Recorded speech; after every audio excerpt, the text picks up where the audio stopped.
Hey.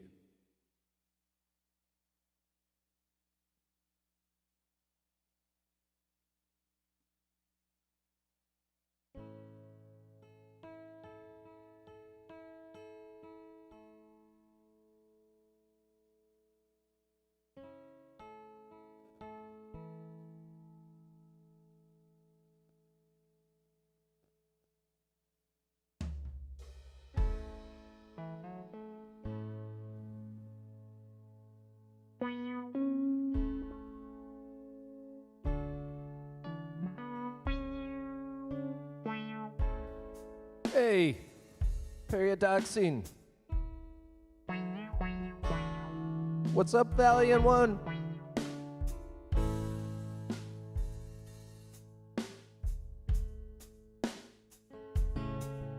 Yeah. The kids get the time off from school, so we had some things planned.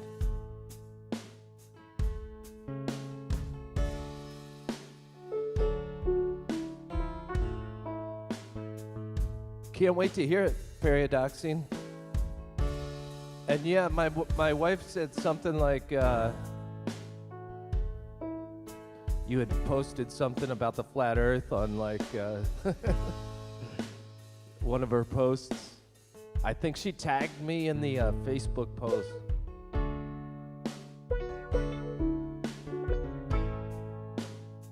And you saw the post and made some flat earth comment. And all her friends were like, what the hell is this?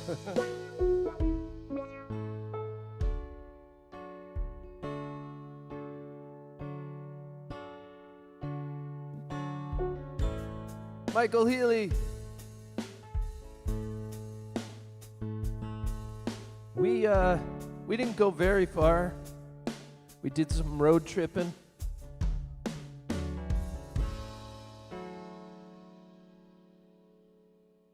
That was fun.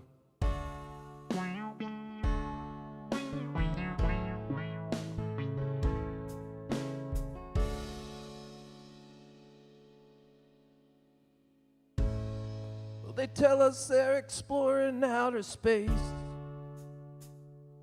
but it's all fake. It's fucking fake. $60 million every day is what we pay. They fucking take, 'cause we're brainwashed, trained to believe a man-made dark cosmology, trapped set by evil fuckers many centuries ago to dupe the population and take control of the world. Seen it all before. It's the oldest play in the book. Fishing for souls by baiting the devil's hook. Wizards and warlocks practicing evil and magic cooked up a plan they called the plan science. Sprinkled all the bullshit with formulas and math and made themselves look brilliant, 'cause only they'd understand. Took the faith of the masses as they pushed theories and lies, trying to make us slaves and feel godless inside. So they try to make us godless inside. They're still gonna try. So we all roll over and say, go ahead, NASA, and have your fucking way.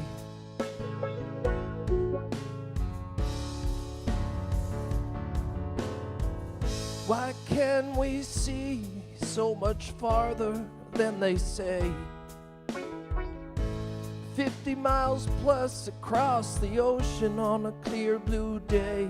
And why must they say it's a mirage you're looking at?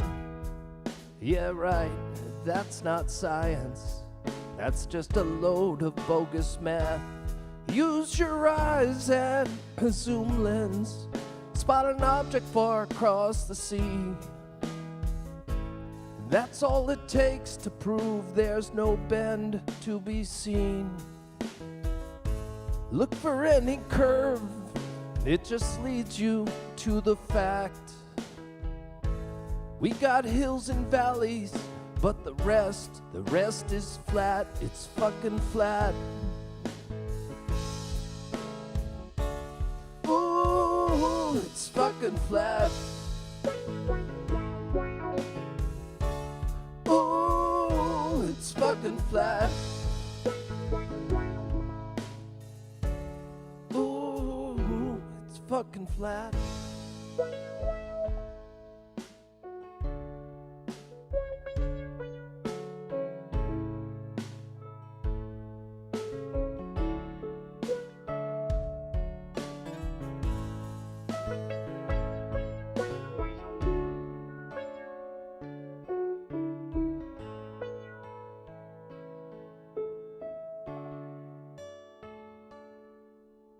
Hey, Sparky lady. Yeah, it's been a while. Little Levin. What's up?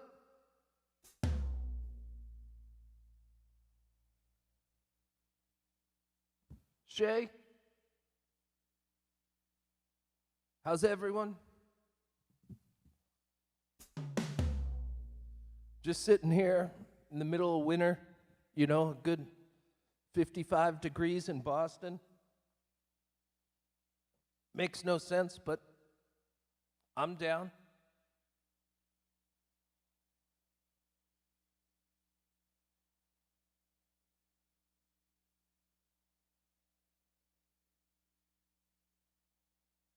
Anyone want to call in?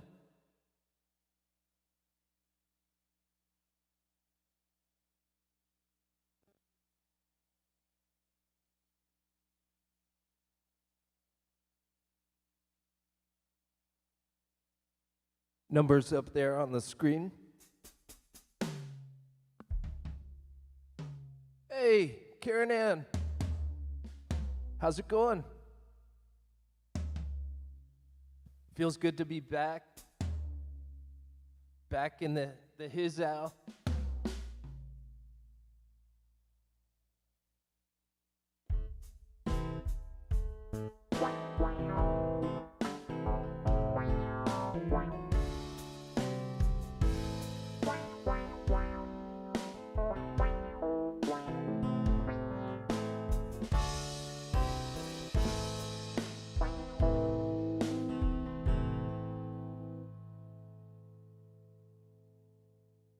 Yo, yo.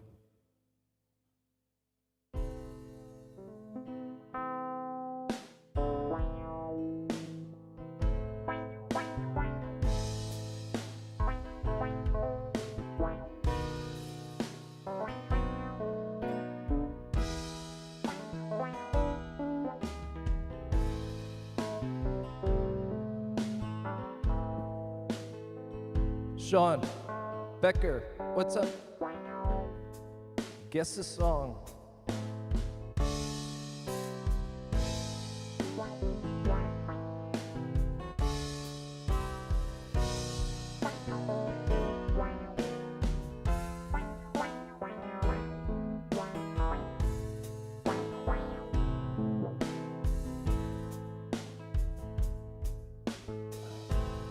Looking for a chateau, 21 rooms, but one will do. Looking for a chateau, 21 rooms, but one will do. No, I don't wanna buy it, just wanna rent it for a moment or two.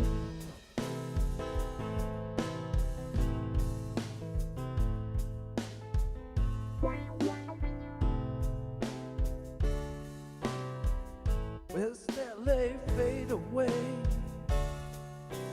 little red light on the highway, little green light on the freeway.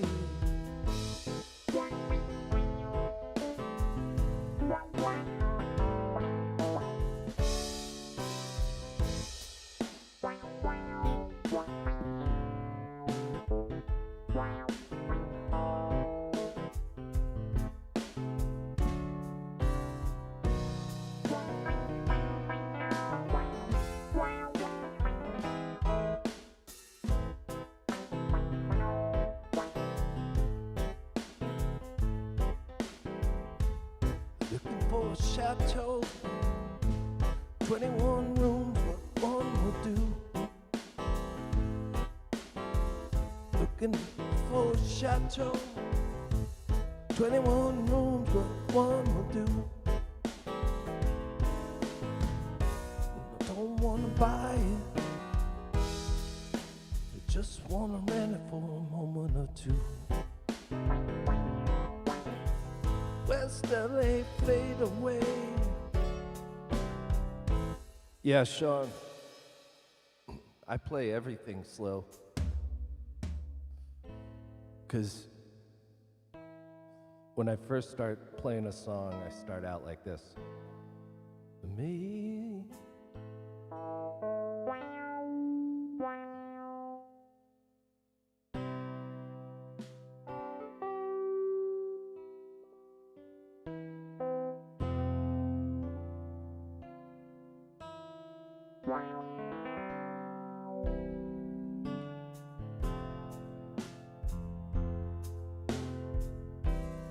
Take this sinking boat and point it home.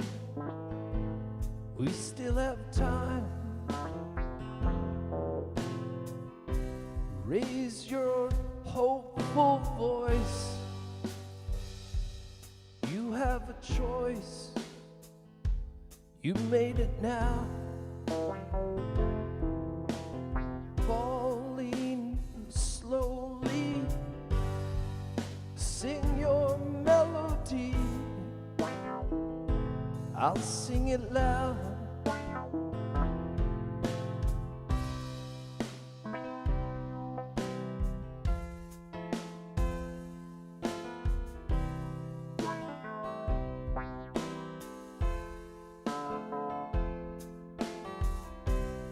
People say I'm crazy,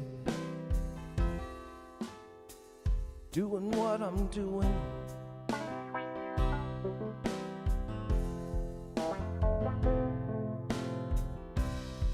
And they give me all kinds of warnings to save me from ruin.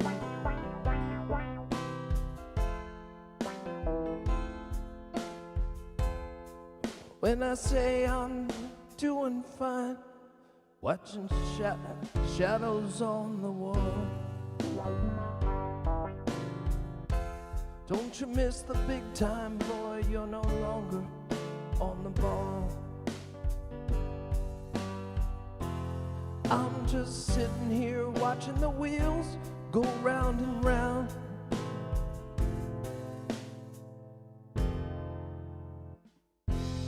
You know I love to watch them roll. No longer riding on the merry-go-round.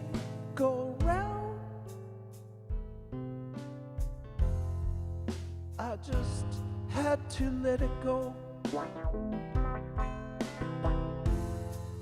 I just had to let it go.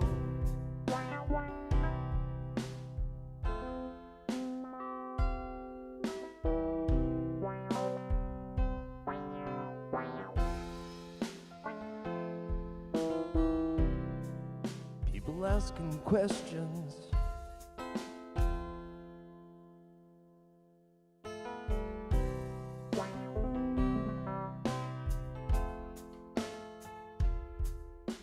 I'll tell them there's no worries. I'm just sitting here doing time.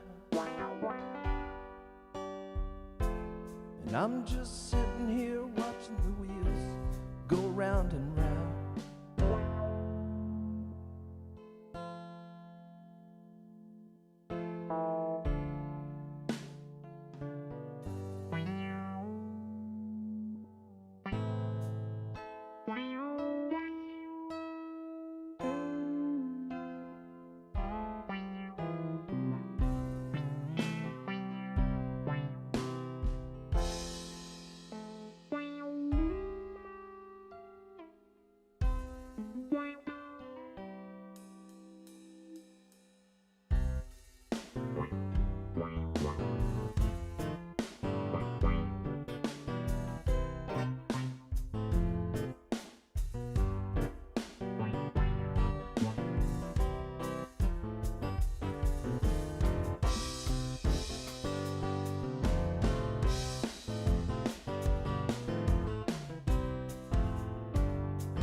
I was feeling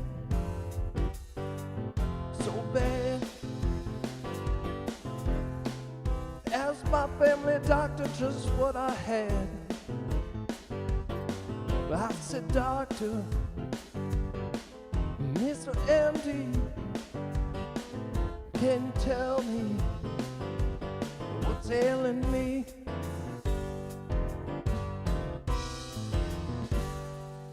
He said, yeah, yeah, yeah, yeah, yeah, yeah, yeah, yeah, yeah, yeah, yeah, yes indeed. All you really need is good love, good loving. You got to have loving, really, really good love.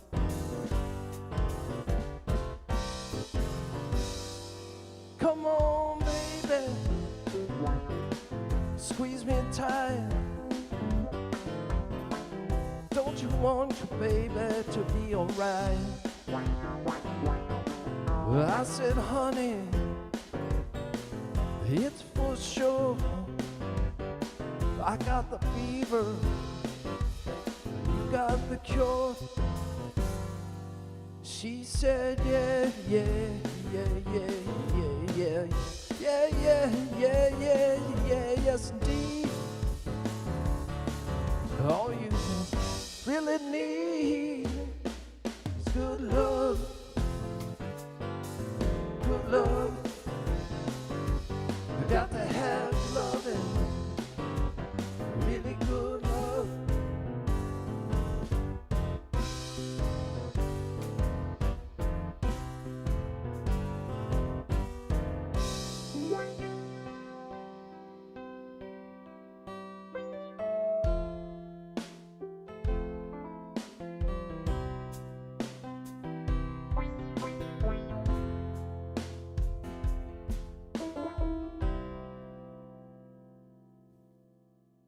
Joey Butts.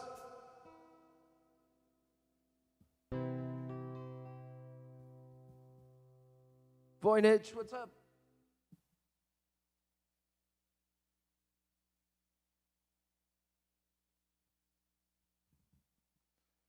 You guys are my homies. I missed you guys. You know, I was hanging with the family, but missing my truther community.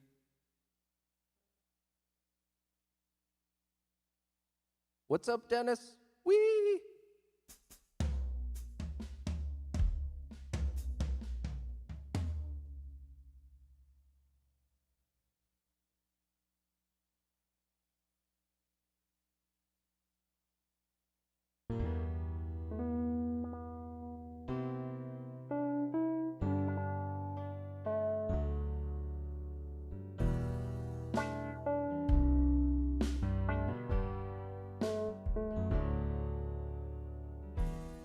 Forced into my mind this made-up glow. Now I'm setting my mind free. I let it go. If this life should last forever, at least we are together. I know I'm not alone. We know it's not a globe. Anywhere, whenever, apart but still together. I know I'm not alone. We know it's not a globe, it's not a globe. It's not a globe. We know it's not a globe. I'm not alone. Not alone. Not alone. We know it's not a globe, it's not a globe.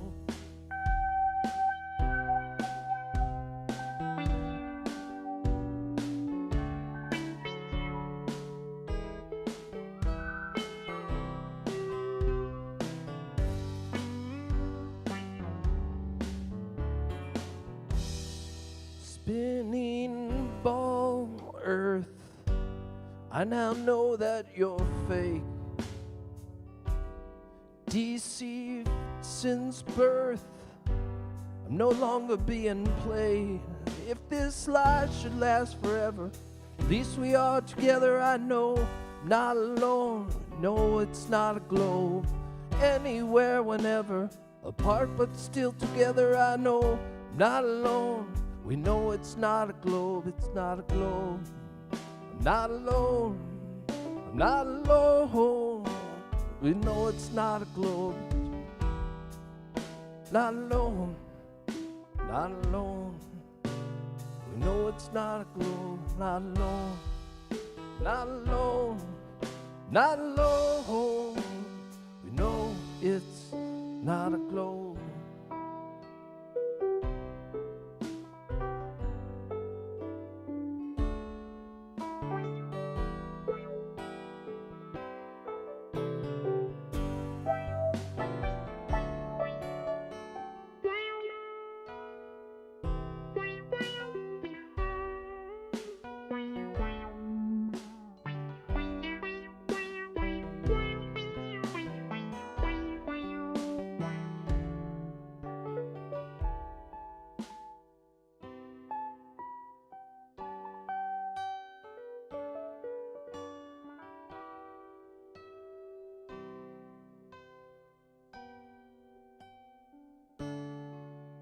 Not alone, not alone, not alone.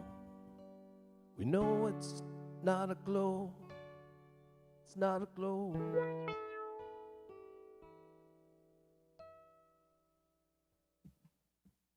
Hey, what's up, Dread?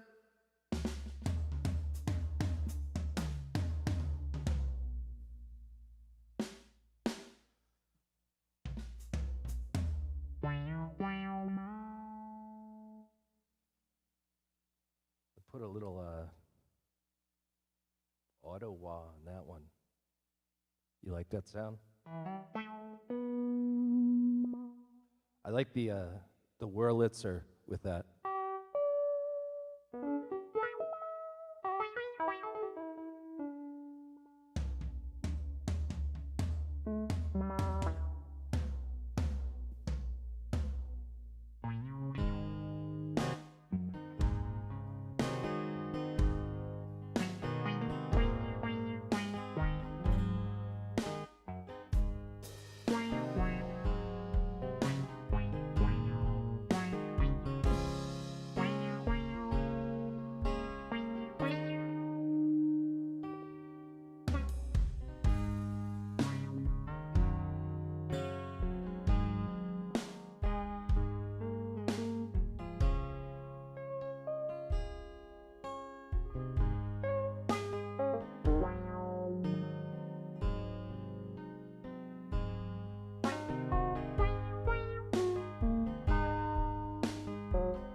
I'm in 432 hertz tuning.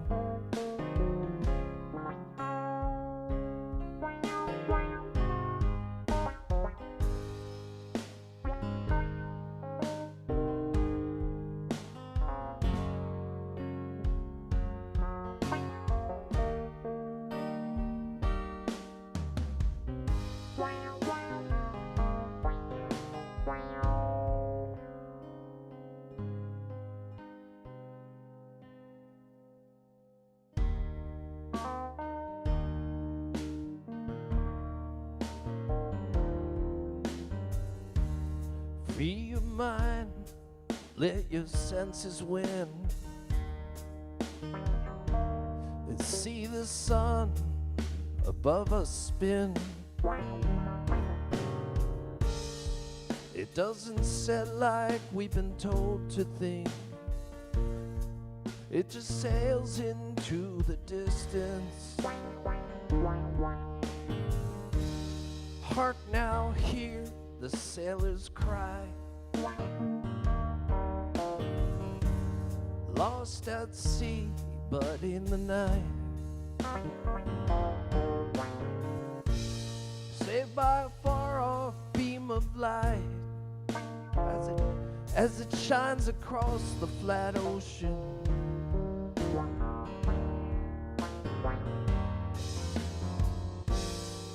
And when the fog all goes, I can see the truth that shows.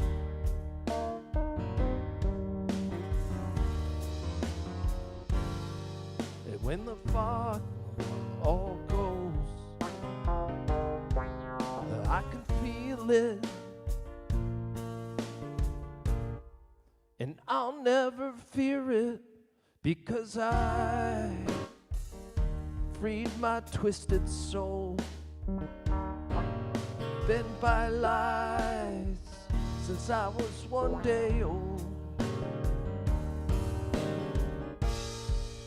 The sun doesn't set like we've been told. It just sails into the distance.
When the fog all goes, I can see the truth that shows.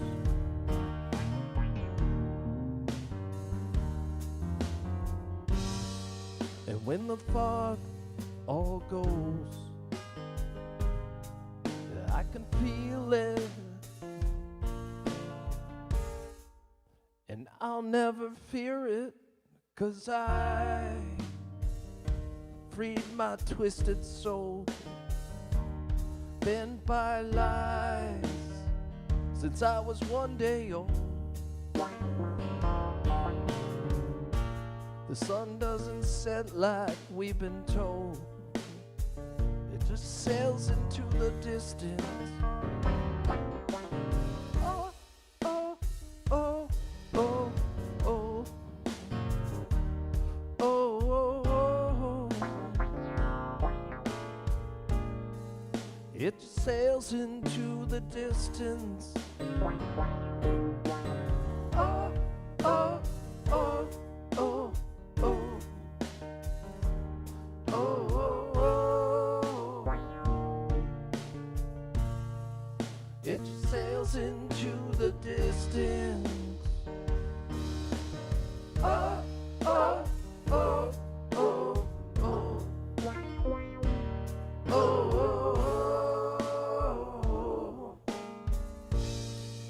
It just sails into the distance. Oh, oh, oh, oh, oh, oh, oh.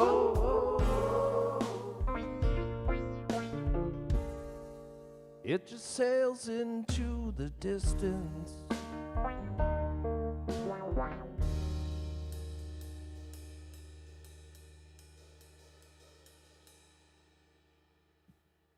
Oh yeah, Karen. First stab of the day. Chee-hoo! Where's Joey? Chee-hoo! That's how he always says that. You know, he spells that out in the chat. But I always think if he were, you know, saying it in real life, it'd be like, chee-hoo! Chee-hoo!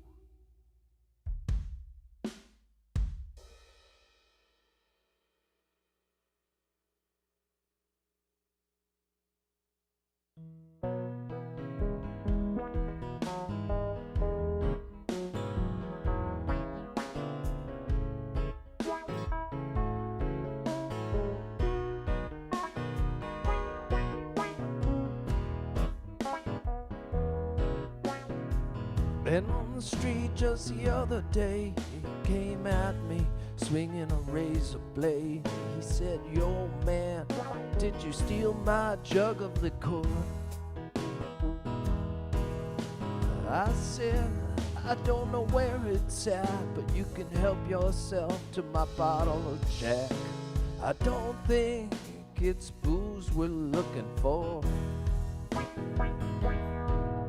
He said, "What makes us think we know what the hell we're looking for, and what it takes to get us through the night?" I said, "I never met you before, but I think our thinking's falling short. Instead we should be looking at what gets us through our life. We need a shower and a nice dry place, something to do and somewhere to say grace. Cup of tea and a warm embrace, or we'll become the next sorry case."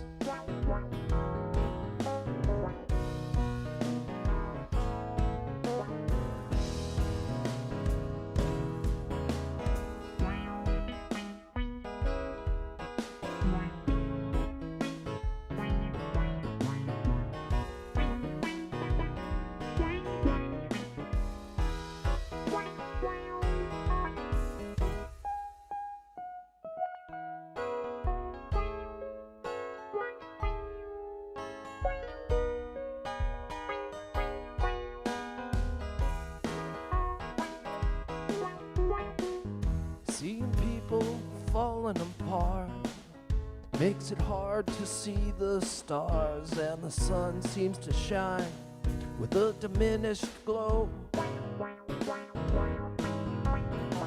I can't give any expert advice about everything people need in life, but these 6 things are things I surely know.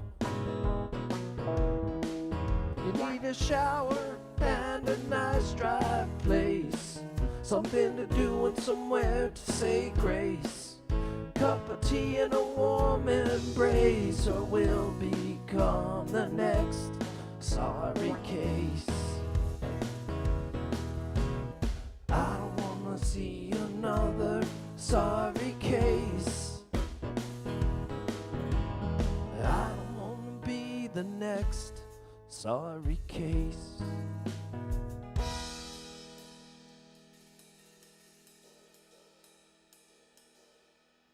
Chee-hoo!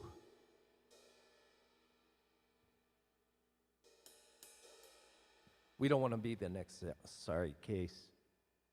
Ain't that right, folks? There are a lot of sorry cases around us, and the sorriest of the sorry are the ones that are still caught in the illusion of some fantasy that was put in front of them that they bid on, and maybe they bid twice or 3 times, and once you bite on that fantasy like 3 times, it's pretty much your goose is cooked. You know, you try to fix something in your life with something else that's been put in front of you, and then you find yourself doubling down, and then you double down again, and you realize the whole thing was an illusion.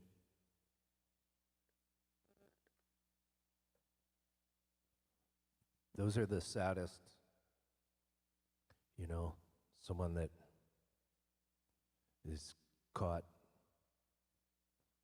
and they can't get out.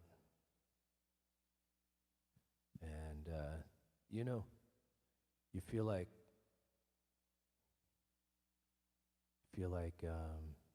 saying something, you know, maybe going back to the beginning, you know, and figuring out where things went wrong, or, you know, open their mind up to the deception any way you can, you know.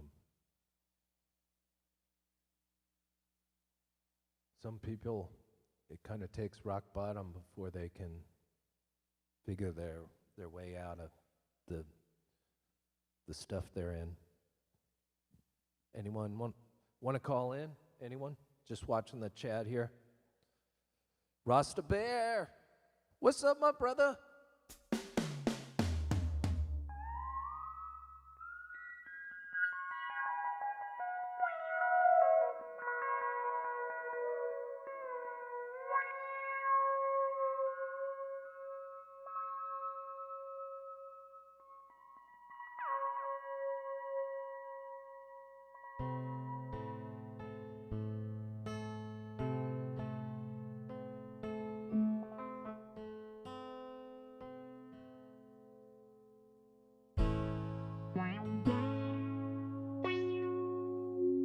Rasta Bear.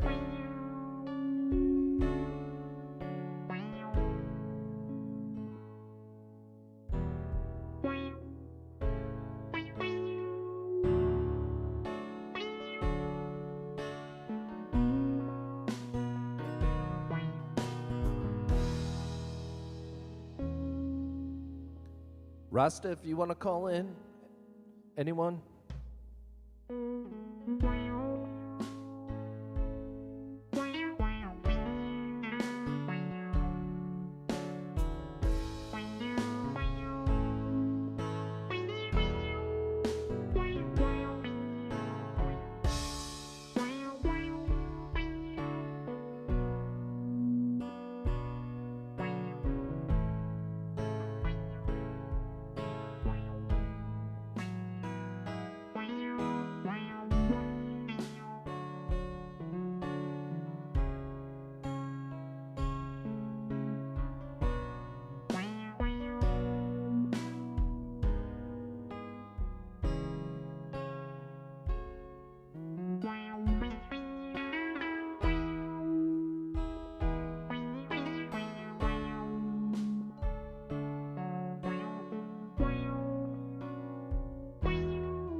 I got it, Rasta. I'll be here.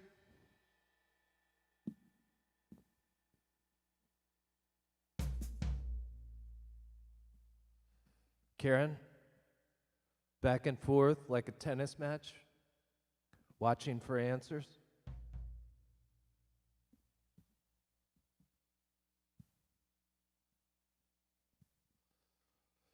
What kind of questions?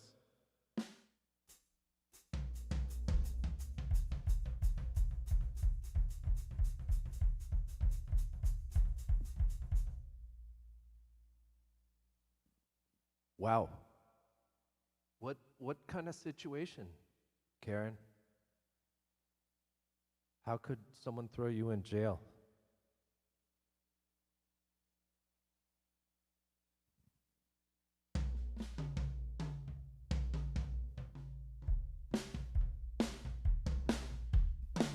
Oh, Rasta. Anyone, call in 978-561-6168.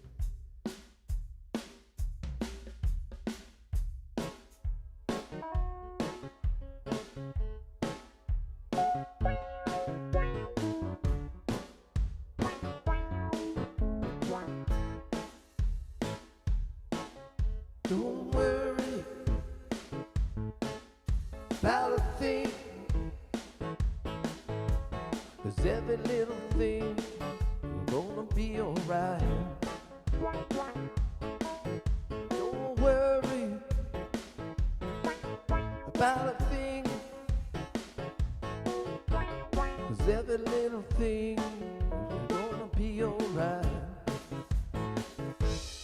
Rise up this morning and smile with the rising sun. Three little birds were at my doorstep. They're singing sweet song, melody so pure and true. Singing, this is my message to you. Don't worry about a thing, 'cause every little thing is gonna be alright. Don't worry about a thing, 'cause every little thing's gonna be alright.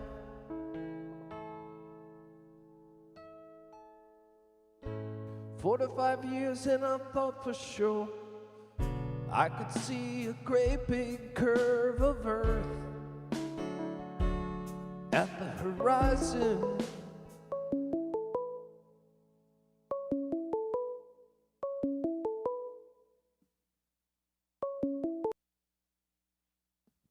Yo. Hi, it's Karen. Hey, Karen. I thought I'd call and just let you know what's going on. I gotta Yeah. sneak my daughter out of the hospital because she's got a PICC line in her and she can't go out for safety reasons and they'll call the police, but I gotta sneak her out and go to the bank because last month we went through hell to pay her rent and it looks like this month we're gonna start going through hell again, so I gotta go. Hopefully they don't call the police on me, but I know they're gonna. She's got say that again. She's got what in her? A PICC line. You know when your veins blow out when the doctors put an IV in you? Oh, well, my this gosh. antibiotic that she's on is really bad and it eats the vein, so they put it in her artery. It's like 3 centimeters from her heart where it leads out to. Oh, my gosh. She got MRSA. She fell at a roller skating rink, went to the hospital for the bad knee, and got the freaking hospitalized MRSA from the hospital. About killed her. She'd been in the hospital about 4 weeks. I got about 2.5 weeks to go down here in Phoenix. Wow. That is crazy. So I know. all of the health things started coming when she went to the hospital, huh? Yeah, she has a bad knee. Her other knee was bad anyhow. So she hurt her other knee and she's like, crap. So she went to the hospital and she got the dang hospitalized MRSA while she was in the hospital for just checking on her knee. And about killed her within a week. It wasn't even a week. It's septic in her spine, in her arthritis. That is a horrible, Yeah. So it's like you want to go to the hospital just for a little X-ray, and you end up getting something that's going to kill you. Yeah. So you definitely. Who cares about coronavirus right now? I'm talking MRSA. You know. So who do you think is going to call the cops? The landlord? No, the hospital. They already told us the one time she can't leave. We already did this once. I gotcha. And you think that you're trying to get her out for health reasons or for financial reasons? No, I'm just trying to get her out to go to the bank so she can get her rent money. I gotcha. And they won't allow her out at all for no reason, no how, no way. So you got to sneak her out and I got to sneak her out, take her to cops. the thing, not get in a wreck, not get pulled over, and get her back in time. Huh. Wow. I don't know. But the last time we did this, I had to at the real hospital. She's in an aftercare place right now, but at the real hospital, they were calling police. They had security out looking, all kinds of people. I was like, oh gosh. So I had to intervene and go, are you guys looking for my daughter? Yeah. She had escaped to go to get the rent money because, yeah. Does she expect a full recovery from the They MRSA? say 10% could come back, but that's where I let Jesus kick in, because you know, septic in an arthritic area in the spine definitely has to be definitely thought positive about. Yeah. Instead of any part of a negativity about it, like just forget it's there and let it go away. Yeah. But I don't know what to say because, you know, you got all these hospital scares, you got all these scares, but this damn shit right here, this will kill you. This is no fun and games. You know, if they want to kill everybody in the world, all they got to do is freaking unleash the MRSA. And where else would she have gotten it but the hospital, right? Just the hospital only. It's a hospital type. It's not the kind that you get from somebody sore and you get it. Yeah. It's the type that you get in the hospital, and it's just blood bacteria and sepsis. Yeah. Yeah, septic. Well, Periodoxine had a suggestion, like, can you get an ATM card from her and go and... No, here's the thing, is that's the whole problem, was they shut her card off. You know, this always happens. They shut her, in my life, things like this happen. They shut her card off for reasons of something, I forget what, and it was nothing to do with her. So she was waiting for a card, but she had remembered when we got her out, when we snuck her out, she said she was going to wait for the card in the mail or go in and get it. Instead of them sending it, they remembered her say, go in and get it. Now we got to sneak her out again to go get a card. So, gotcha.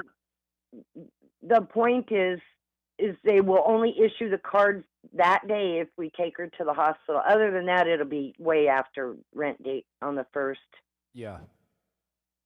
So, you know, you get along in life. You don't want to go to the hospital. You don't try to go to the doctor. You stay away, and things just slap you in the face, and you just, you know, and I don't think I know of any natural stuff that I could have done to help her with this. This is something that had to be treated bad, you know. Yeah, definitely. And is that their concern, that if she leaves the hospital, something might happen health-wise, or is there something that... Well, what could happen is we could get in a wreck or something. Something could happen to that PICC line, which is in her, right next to her heart. It's that IV's sitting right at her heart now.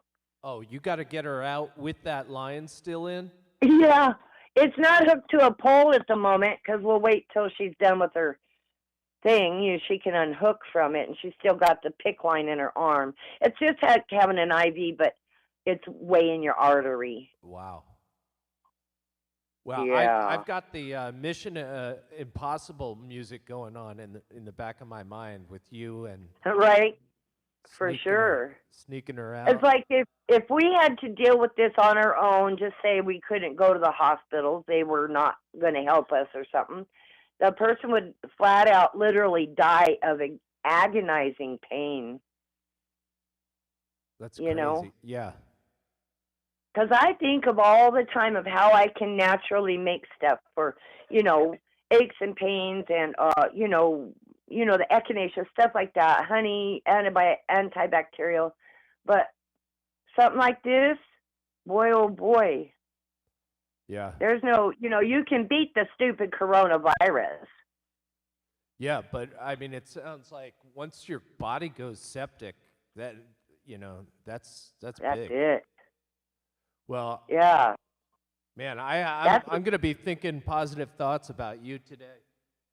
Thank you. It helps. I mean, that's like one of the things that only things like that help. You know? I know. In times like that, honestly, you just think positive, and you know, you'll be surprised how oftentimes the universe just starts cranking out the positive. Well, I've seen it so many times in my life, somebody spitting out negative, and that negative happens, and I tell them, don't say that negative, it's going to happen. And it happens, and they're like, wow, that happened. And you're like, well, you know, stop. Because the Yeah. positive absolutely works. Yeah. Just a universal law. Yeah, I mean, sometimes you can't help it. You just kind of say something and then you go like, why did I just put that out there? You know? Right? That That's happens to for me occasionally. Or my wife will say something, you know, or my kid will say something and I'll just be like, whoa, whoa, whoa, you know. yeah.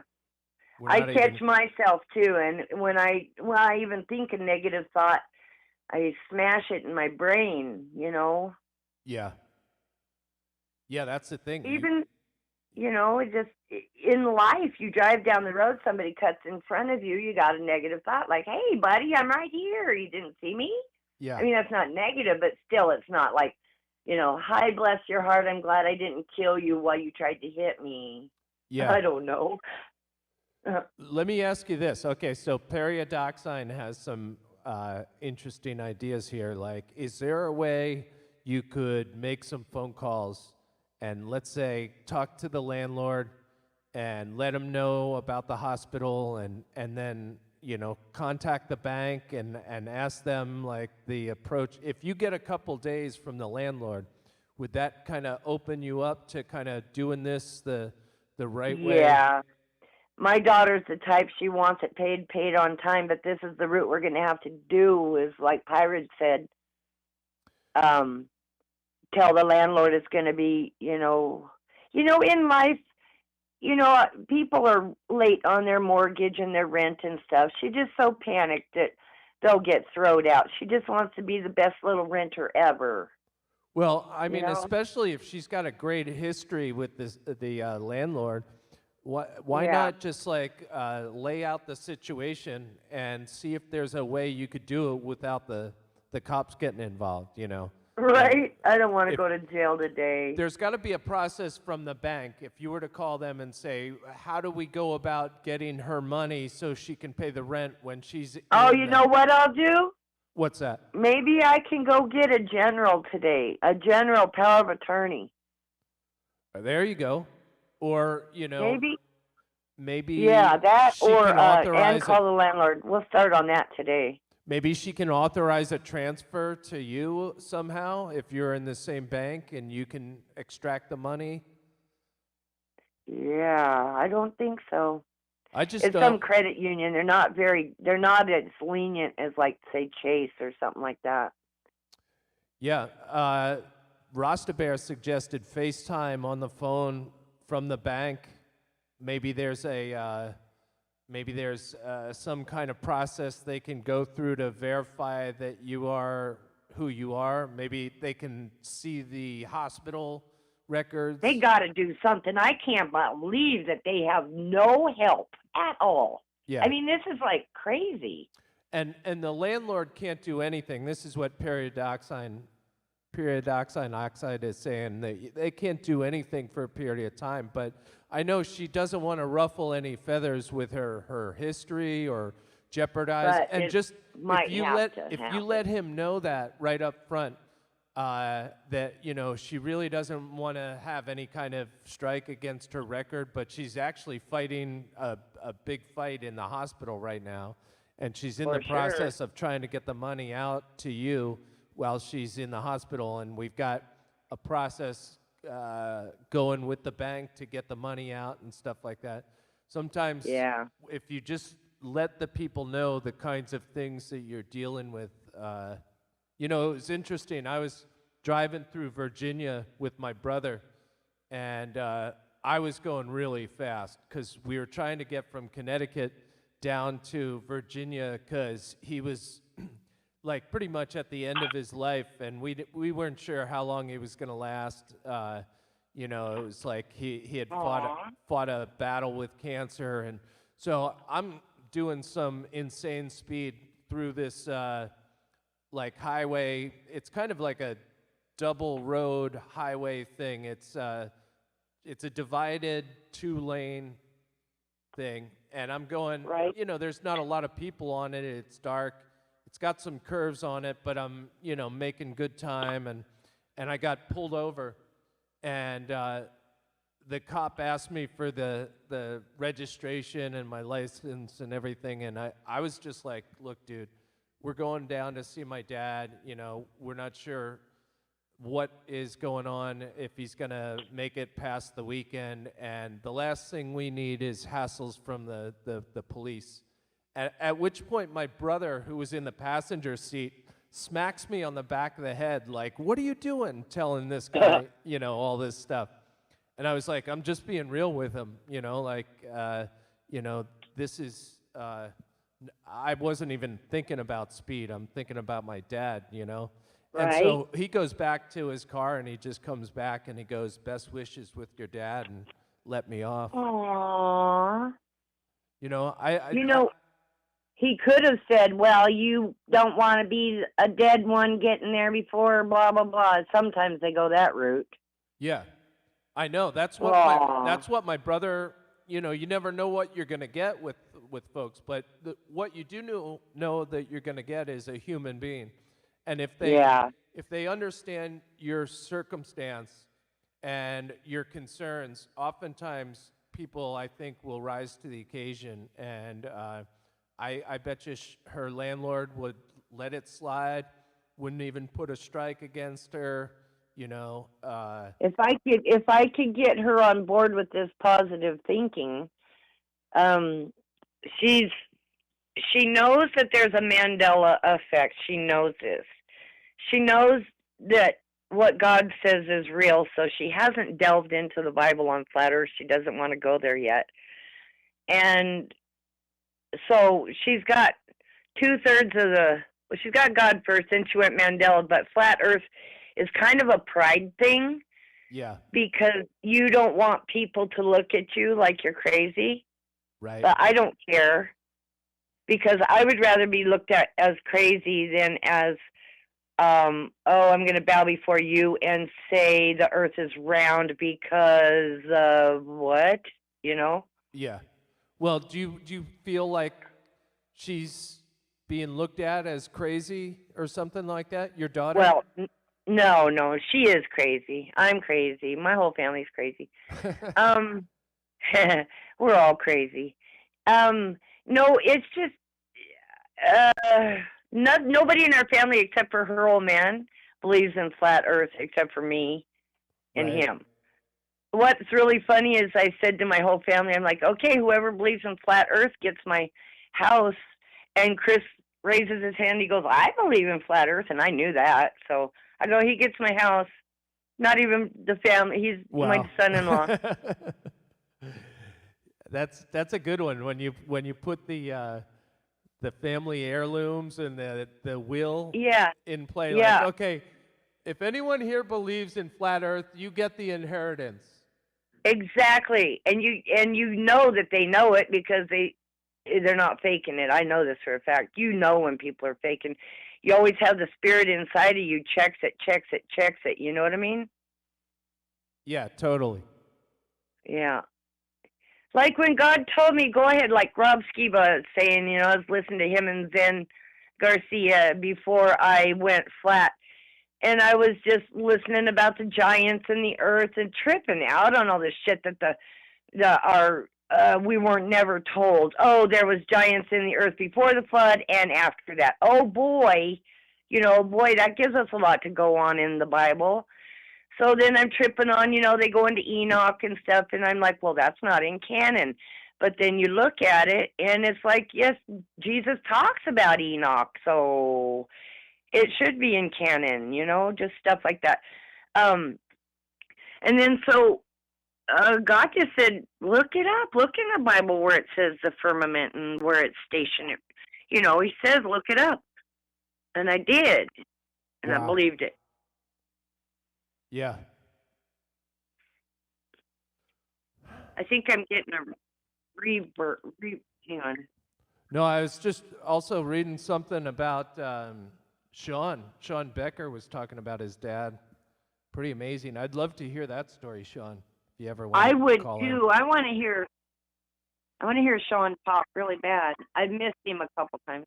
Yeah, well, he had mentioned something about his dad, and sounds like a wild story. Sean seems wild to me. I have much respect for you, Sean. Hey, Yeah. I just got a message there from Fran Delazar Flat as well. You can call me Sandy. Cassandra. Oh, I see that. Well, listen, I honestly think it's a much better route than like medically maybe disconnecting her from the PIC thing and then. Well, no, we wouldn't medically. She disconnects herself. We would just have to sneak out, and I don't think that's a good idea. Yeah. So we're going to go sure the other route. Yeah, I'm sure if you make the call to the bank and just see what the procedure is for them verifying the withdrawal that you're trying to make. Yeah. And I got somebody at the door, Chris. Okay. Oh, hi. I got to go. I'll talk to you later. All right, Karen. Miss you, love you. There she goes. Who else wants to call in? Sean? Dude, I'd love to hear that story. And it's a bummer that people that don't get to see their parents at the end of their life, that is definitely a tough situation. And, you know, I don't know how you left it, if you were in good, you know, in a good situation with your dad or not, but, you know, that can also be a tough thing to deal with if it wasn't such a amicable relationship and then they die and but that's what so many people I think end up that way, you know, in a if you think about how many kids and parents are estranged, you know, that just at some point they got divorced, then they remarried some toolbox, and then it created all kinds of havoc, and then, you know, people just don't talk to each other for 10 years, and then someone dies or something. Yeah, I actually, Paradoxine, you had some great advice, and I hope we kind of talked Karen into going the alternative route on that one, because don't want a jail situation, you know.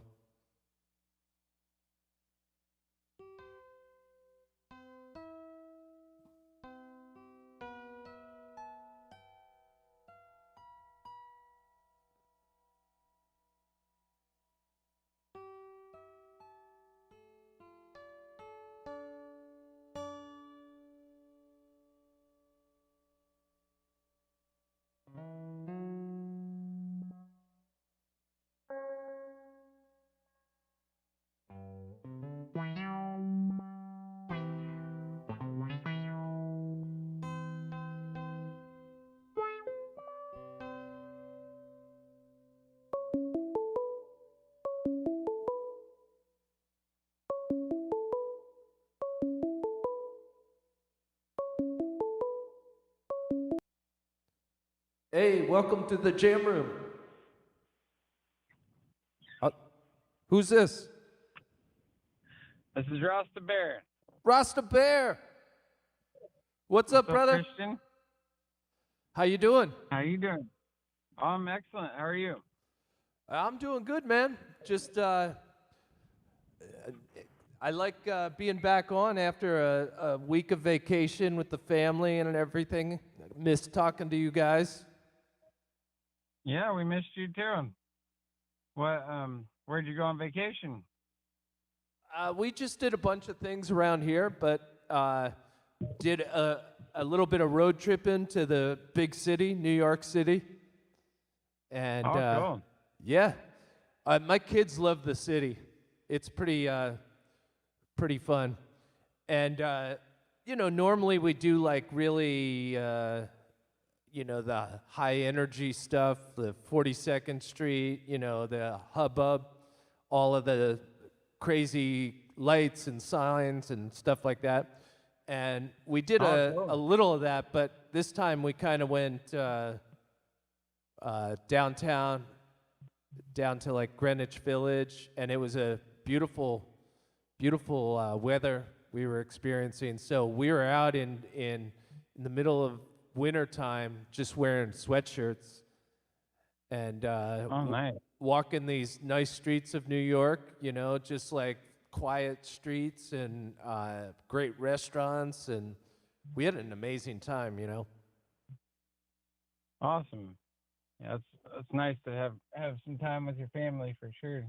Oh yeah, Yeah, I'm originally from Virginia myself, but I never made it as far north as New York. I've only been as far north as Pennsylvania, that's but interesting. I've always wanted to check New York out though. Yeah, you were like If Southern Virginia, right? Yep, yeah, Yeah, southwestern Virginia, kind of close to West Virginia in the Blue Ridge Mountains there. yeah. So my family had moved from Connecticut. My parents just after I was the last kid to get out of the house, and once I got out of the house, they left Connecticut and headed to Charlottesville. In Okay. and so I don't know if you heard that last story. I was cruising down Route 29 in Virginia, going pretty fast. I'm not sure if you're familiar with 29. It Yeah. goes right up to Yeah. outside D.C. Yeah, And I'm kind of familiar with that area. I heard you tell that story. yeah, Yeah, the cop nailed yeah, I me was wondering doing. where you. I was doing. Oh yeah, they like to hide. Yeah, exactly. It's so many places anywhere along there. You're going up and down these hills, around these turns, and then all of a sudden, you pass a cop that's been just sitting in a parking lot. It's all dark, no lights, and then all of a sudden he lights you up and like I said, I kind of told him the situation and connected with him on a human level as far as Mhm. what we were going through. And the funny thing is, on the way back, we were driving through Maryland, and my brother was driving, and the Maryland trooper pulled us over on, it was like 95 there, I-95, and he was going too fast, and my brother tried to tell the officer the same thing, like that we've been down with my father and everything like that. And that particular policeman came back and was like, sorry about your dad, but then he handed him like a $300 ticket. Oh, yeah, So they it won't doesn't, always work with you, but yeah, it doesn't always yeah, work, but honestly, I think more times than not, if you just connect with people on a human level, and it kind of freaks people out. It freaks my wife out sometimes when I'm saying stuff to people, and she thinks that I'm being like needless, like I'm saying too much information, and it's just kind of my way of connecting with someone who's about to find me for something. Mhm. Yeah, no, it's important. It's like I've had a lot of positive interactions with a lot of police officers through my day, and I could have been in a whole heap of trouble in a lot of different times, but I just treat them sincerely Yeah, and look them in the eyes, and try and be as honest with them as possible. For the most part, yeah, and yeah, it's worked out. For the most part, because most of them, are human beings and have some sort of compassion. yeah. Uh, You were telling that one story about the accident that happened near you, and you said you were being followed by a trooper for like 8 miles or something, right? Yep, yep, yeah, and yeah, I was just going, right around the speed limit, and but you always get that extra sense of paranoia when the cops are following you, especially when you've been pulled over as many times as I have. Do And you so have I some think kind that of conspicuous stickers on your car or something? Flat Earth or I don't know. I, no, I used to, like, back in the day, like when I was in high school, like my first car, when I first got it, I had like probably like 15 different Fish and Grateful Dead stickers that I was waiting till I got my car, and I just plastered all over the back of my Right. car. So, so you knew what I was about, like Yeah. driving around. You knew I was, you know, into hippie music and probably the hippie hippie party supplies that went along with it. Yeah. So, but now that I'm older, I've found that I do absolutely no stickers on my car except for my Uber and Lyft sticker because I drive for both of those, and Oh, that's cool. I think that yeah, I think that actually helps me not get pulled over as much because Yeah. they see that I'm working and Yeah. yeah, so that's nice. And Yeah, yeah, that so definitely I did. would ward off the police, I think, you know, just certainly any suspicion that this person is like, you know, uh, doing something wrong is kind of hard when they've got that Uber sign lit up. Yeah, yeah, exactly. And yeah, and they at least know I'm working. I've only gotten pulled over once while I was driving Uber, and it was for turning off this dark lit street, and I didn't use my turning signal because I didn't think of any need to. I always use it, but they they just pulled me over real quick and just gave me a talking to and let me on my way. Yeah. But, but yeah, for So, the most part, is you know, it was crazy back in 1994. My cousin, it was my birthday, and my cousin, I was in D.C., and my cousin, she said to me, I got you a present. I was visiting D.C. I didn't live there at the time, but she's like, I got you a present, and I think you're gonna like it. And I said, well, what is it? And she said, it's a ticket to the Grateful Dead. And I was like, oh, really? really? And I'd never really heard about the Grateful Dead at the time. And I was like, oh, okay, you know, sounds good. She said, we're going to go together. And so we go in there, and it's like the parking lot scene, right? And I'm like, wow, Oh, this yeah. is magical. That guy's juggling over there. This guy's playing his guitar on top of his bus, and these people are making grilled cheese sandwiches and handing them out to people, and this guy needs a ticket, and these guys are helping him out, and she's like, yeah, but wait till you go into the woods. And I'm like, well, what's in the woods?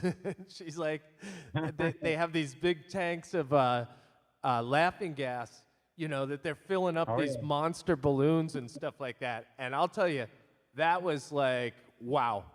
She's like, this is pretty much all I am into when I come to a show like this, but give this a try. And, you know, I took a big swig of this laughing gas, and I was like in another planet. I mean, it was crazy.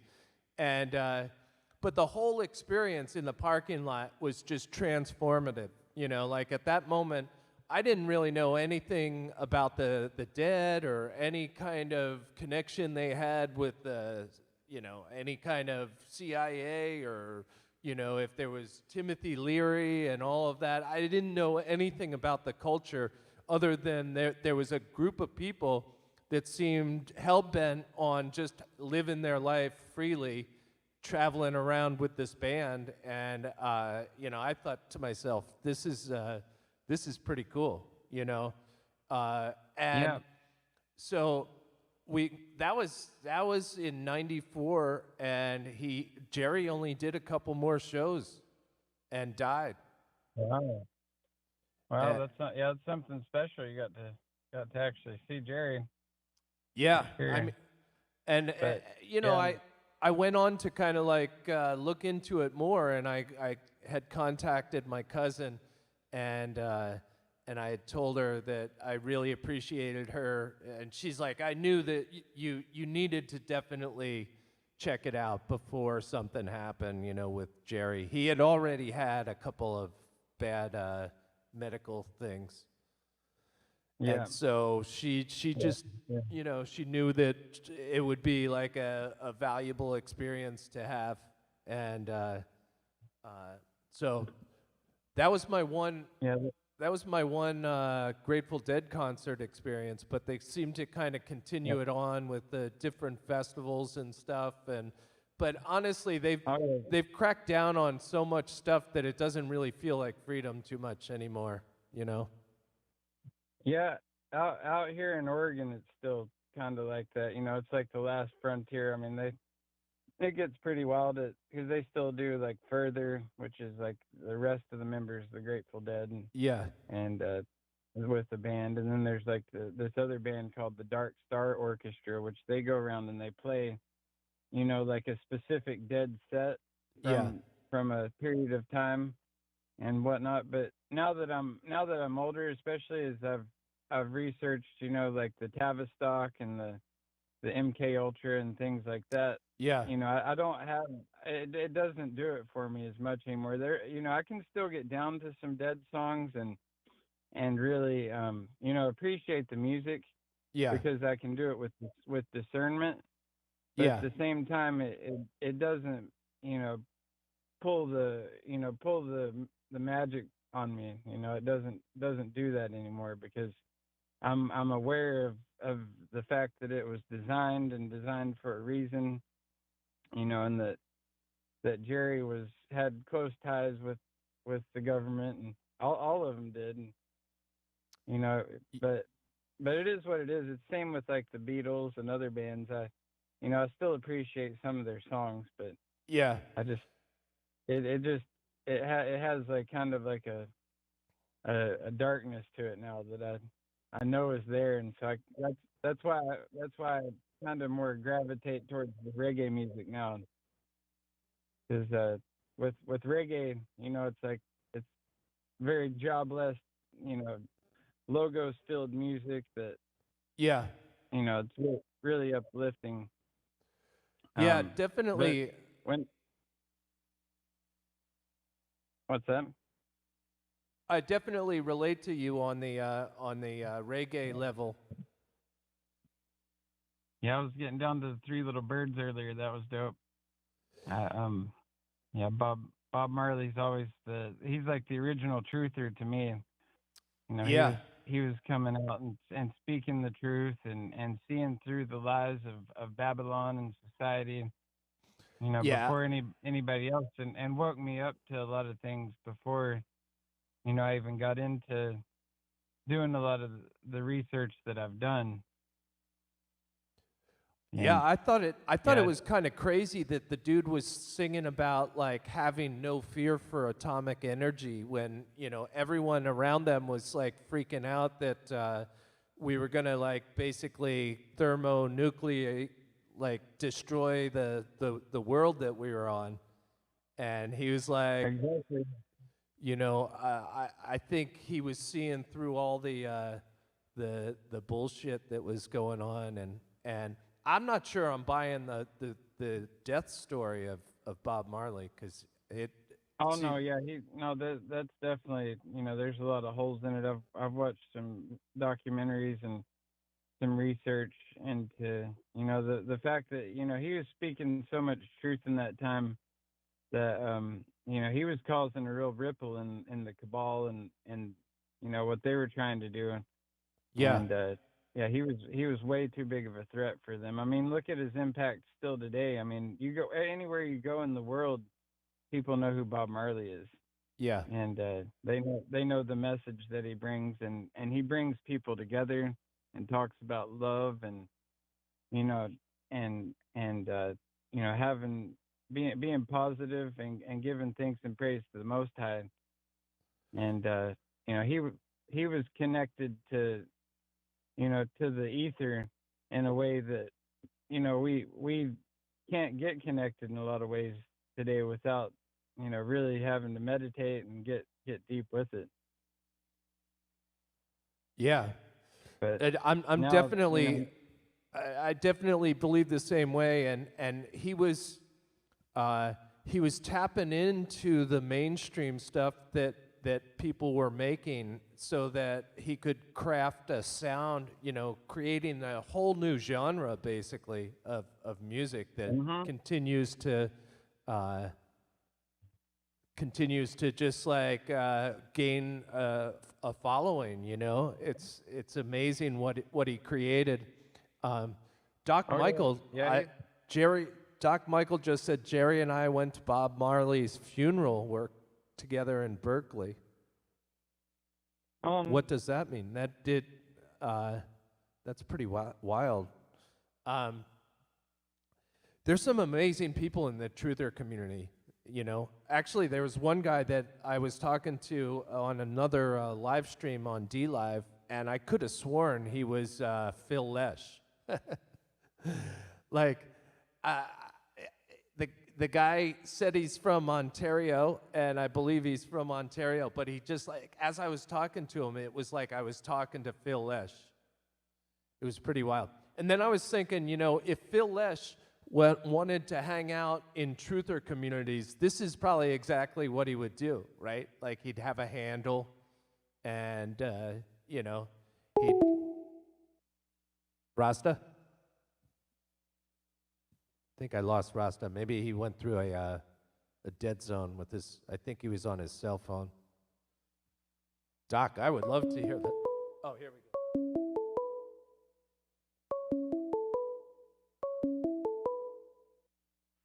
Rasta? Yo, I lost you somehow there. Yeah, probably in those Oregon woods. Yeah. Well, I'm down. I'm kind of in the city in Portland right now, just sitting on the street here. But yeah, I don't know what happened. But I was saying, I went down to the San Francisco Bay Area when they did like the Grateful Dead's 50th anniversary tour. It was like their last big tour. Right. And they were doing a big show down at Levi Stadium down there. Yeah. And so I loaded the family in my 1970 Volkswagen bus. Oh, and, you've we got went one of down there. those?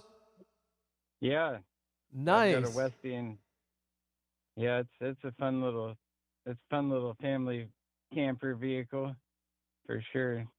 That is awesome. It broke down on the way down there in like Grants Pass area. Right. It breaks down almost every time I take it on a trip. But but that's part of the experience, because I've learned how to fix it, you know, for the most part. And Yeah. you know, all you need is a couple of tools and some duct tape, and you know, if you can.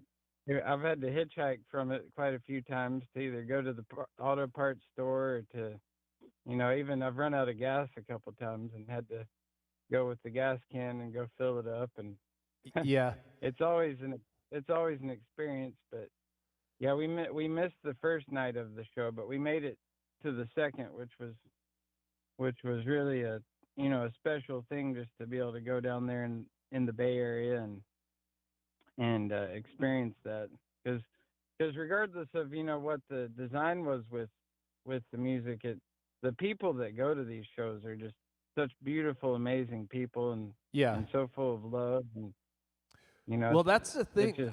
Honestly, there are a lot of people, I think, in the Dead community that are awesome people that maybe got railroaded somehow into a lot of new age cosmology stuff that is, you know, about black energy, dark energy, you know, lots of outer space stuff, you know, black holes, and all the cosmology of us hurling around the sun, and you know, probably people that wouldn't challenge the 9/11 you know, official report on anything. And it just seems like they're ripe for you know, joining in truther communities, but they're just kind of like they're kind of too far down a rat hole of I don't know if it's what the word I'm thinking of. It's it's kind of like the Gnostic, New Age stuff that kind of comes along with the Grateful Dead following. It's yeah. it's a lot of stuff that's out there, but it seems like they would be open-minded to people thinking outside the box. But you mentioned that the Earth is flat to someone, an average Grateful Dead follower, and they'll be like, "What?" I've had this conversation where I'm like, I don't believe anything NASA puts out, including the moon landing, right? And they're like, "Wow, really?" And it's like, yeah, like, and it's just like in their mind, they've got this kind of world playing out, this universe and solar system kind of really, and they're trying to tap into it with their music and their kind of, the chemicals that they, help to enhance the experience and the camaraderie. And I do love all that, but at the same time, it's like they look at you like you got three heads on you if you say something about a flat Earth or a different, or space is fake, for instance. It's like, what? Space is everything, It's like, no, I believe space is fake. Like everything that we've been presented about, traveling through a cold vacuum endlessly towards a black hole in space, I don't believe that, and it's like, wow, that guy's crazy over there. And it's like, well, I haven't done any acid, but I have eaten mushrooms, and I had a very awesome experiences eating mushrooms, but I just never got into the man-made stuff, the chemicals,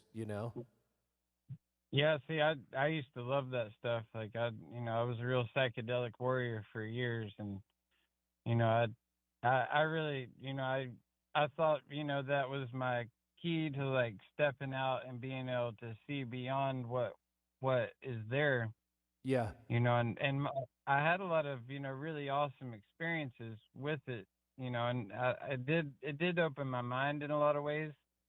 But now looking back on it, I wish I hadn't as much as I did, just because, now that I know what I know, and, I know how to get to the source without any type of substances, like, I just see it as part of the mind control programming, because like you say, they, all their new age beliefs and stuff, are a lot of centered around space and the universe and all these things that, that I don't even believe in anymore. And this last summer, I actually went to a music festival. It's a local one called the Northwest String Summit, it's a really cool festival. It's a lot of string band performers get together, and a lot of really good talented people there, and you camp out all weekend. And I had a lot of really great experiences red pilling people that weekend, on the flat Earth primarily, because it got to the point where I just hear these people sit around and talk about space and all this, and I just I can't sit there and listen to that crap anymore without at least trying to open their minds a little bit. And I had some really positive experiences with a few of them, because a lot of them, they are, they're on a quest for knowledge. And unfortunately, a lot of them really think that they've found what they're looking for. And they feel like all woke and enlightened when they're still sitting in the dark. Yeah, I mean, sometimes that's why I think it's a really interesting group of people to possibly try to crack into, from the standpoint of if you could kind of redirect that quest that they have for understanding to open it up bigger, to understand that evil is bigger than they ever thought evil was, because honestly, I think a lot of people just have a tough time believing that there could be evil people in our government. And a lot of these people, you say, okay, you sing all these songs about freedom and unleashing the human capacity, but at the same time, you say, I fully trust my government. You know, that just doesn't make any sense to me. You know, Mm-hmm. it's like they to even have them think that they may have been deceived by their own government on in certain things, and they just can't fathom an evil that is that big to do that to their people. And it's like, it's not just our people, it's like all these governments are connected. They're basically doing this everywhere. You know, the people that are controlling this realm that we're in, they've got all of these governments lined up, and they're, you know, bringing them slowly together to be one controlling entity. But at the same time, you know, I just can't believe that a deadhead wouldn't keep digging with their thirst for truth, you know, and come up with come up and see through some of the deceptions, you know, like you know, show some discernment when you see all this footage on the ISS that just doesn't look real. You know, like, if it doesn't look real, you should be looking at it not like it's real, but like maybe it's not real, you know? Mm-hmm. Yeah, and that's where it is magic that they're playing on the people. It's like not just like a deception of sorts. Like, it is a really high level magic trick that's being Yeah. played on the people. And when a magic trick's being played on you, if you know how they're doing the trick, then it doesn't work anymore. But Right. when you're deep inside and you're feeling the magic flowing through you, then you don't sit back and look at how ridiculous things are. Yeah. And that's where, you know, there's there's a lot of witchcraft and stuff involved in all of this. You know, a lot of a lot of the songs that they'd sing or whatever are actual spells.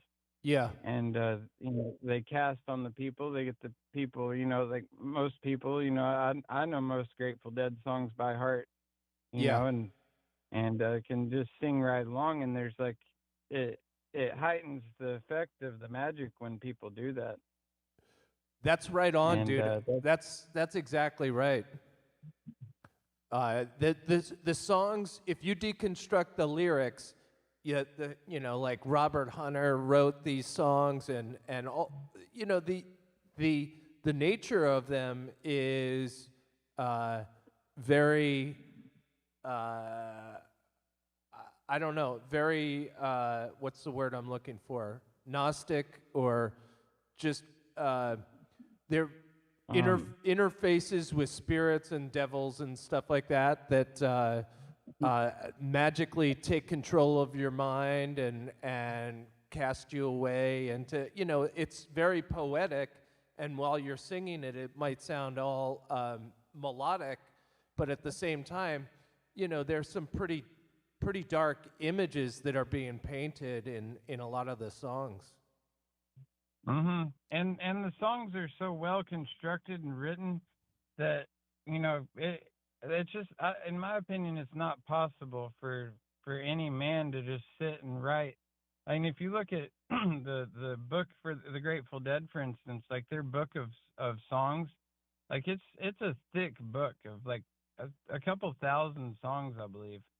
And and same with the Beatles or Yeah. any other group, you know, I just don't see it possible for man without some type of other force to help them write those lyrics. Right. And so a lot of them, you know, like they have deep ties to like Aleister Crowley and you know, other people who have actually conjured up demons to come and, you know, help them to and then you've got a lot of these bands that, you know, outright, you know, a lot of them actually will say that they've made some type of deal with the devil Yeah. in order to get where they are.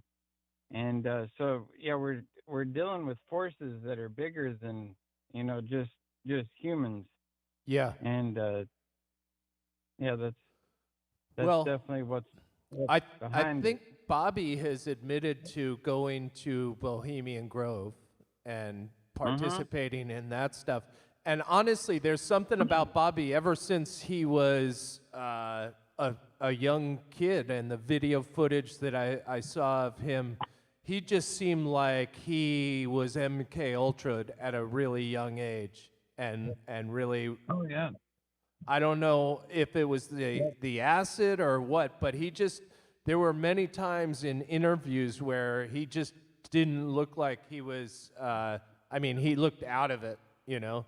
And even on Well, yeah, the stage, he a lot of times he just looked out of it. I mean, yeah, yeah, he had that glazed over look in his eyes where he just but his talent level was still there, yeah, so it was definitely some type of, like say MK Ultra, and that's where, like the psychedelics were key for that to work for them because they didn't have to do a lot of the conditioning and the abuse and things that they would normally have to do to people to get them in that state. Um, uh-oh. Are you there? yeah, I'm here. Okay. A phone beeped there. I thought I lost you then. But yeah, they just naturally would go to that state, Yeah. and yeah, so that was very like Timothy Leary and the Further Bus and all that was very key for them to pull this off the way that they did. Well, let me ask you, I mean, maybe what we're witnessing is like a successful experiment that was uh, perpetrated on a population of people, you know, called the hippies or whatever, that they, Mhm. you know, they basically used chemicals to create a magic trick and basically soften people up so that they would not question the magic, so to speak, you know? Mhm. And Yeah, uh, that's and you know, I see that with other bands too. Like I have friends that were into Pink Floyd big time, and we used to watch all of the movies, and we used to kind of see what they were saying in those movies about government overreach and personal enslavement, you know, and like busting out of the chains that are controlling you and your handlers and all of this stuff in the music, and then they get older and they completely trust the government. It's like, dude, Mhm. don't you remember Yeah. all the movies and all the stuff that Pink Floyd was warning us about? All of that stuff has gotten 20 times worse, and you're Yeah. now accepting of all the stuff that we raged against when we were 20, you know? Yeah, that's the thing that really yeah, there's a lot of truth hidden, especially with Pink Floyd. But yeah, with their design of how they do things, they don't think about today or tomorrow. They're already like 20 years ahead or 50 years ahead. When they're rolling out a plan or whatever, they've got the full plan in effect. And Yeah, it might look like something sweet, like a sweet deal up front, but then they might wait and just like flip the script on you near the end of the plan, which right. is the scary part. I saw that with the Grateful Dead, for instance. Um, one thing that really surprised me is how like back back when Obama was running for office, they fully endorsed him and got really political with it. And I was like, none of y'all hippies are seeing this. That this is a little odd that Oh, they're how about the Dead and Company all wearing the T-shirts from the Florida school where all the chaos broke out, and Oh you know, yeah, that was sickening to me. it was like You gotta, John Mayer and Bobby, and they're all wearing uh, the T-shirt from the high school, and they're, you know, showing their support. oh, You know, it's I've seen Bobby thumping the drum for the original like the official narrative of all these stories, And it's like Oh yeah. either this guy is completely clueless or he's going to Bohemian Grove and he knows that this stuff is all and he's part of the system, you know? Mhm. Yeah, and that's where yeah they're very key for their excuse me, for their trickery to work properly is, to have these people on board, because the people that follow them, are very crucial in society. They hold a lot of roles, and especially with the liberal mindset. I mean, these are all the older deadheads and whatnot, and so they definitely need them to have their agenda roll out properly. Yeah. Hey, there's a thing. You may be a part of the group that's in New Hampshire here called Jerry Jam. You ever hear of that? No, I haven't heard of that one. Jerry Jam is a huge collection of VW buses that make their Oh. way up to Bath, New Hampshire each year, and it's like a 3-day festival of dead bands, Oh, and that's cool. it's Yep. camping, and anyone who's got a VW bus gets in for free, I think. Oh, nice. So usually Yeah, on that's like good. Thursday afternoon or Friday morning or something like that, there's a big parade of VW buses that are the first ones to pull into the campsites, and then Oh, I love that. they've.